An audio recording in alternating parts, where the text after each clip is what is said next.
साल 2020 में तरावी लॉकडाउन की नजर होने की वजह से रमजान में मसाजिद वीरान नजर आती थी। अल्हम्दुलिल्लाह इस साल फिर से मसाजिद आबाद हो चुकी हैं और शहर की हर छोटी बड़ी मस्जिद में तरावी की गूंज सुनाई दी। इस तरह से रमजान का रूह परवार मनाजिर से आगाज हो चुका है। शहर की हर बड़ी मसाजिद, खास कर मक्का मस्जिद और शाही मस्जिद में हालांकि कसीर तादाद में लोग नमाज तरावी के लिए जमा हुए, मगर कोविड-19 से पूरी एहतियात बरती गई। मुसल्ली मास्क पहने के अलावा जिस्मानी दूरी भी बनाए हुए नजर आए।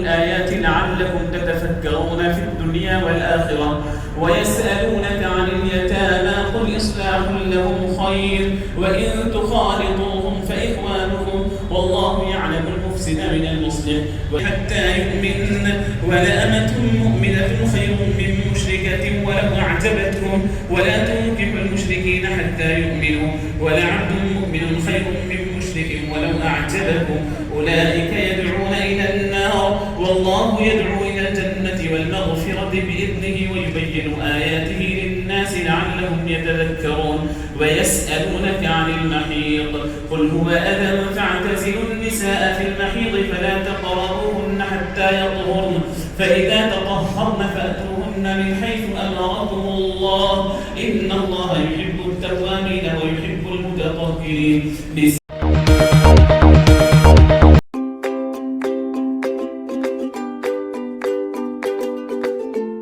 Every child's success story starts here, like a multifaceted diamond. Every student who steps into Success School shines with brilliance, sculptured by teachers polished to perfection. If opportunity does not knock, I will build a door. To us, success comes in cans, not in can'ts.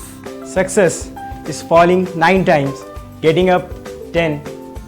Some people dream of success, others put their heart and soul into working for it.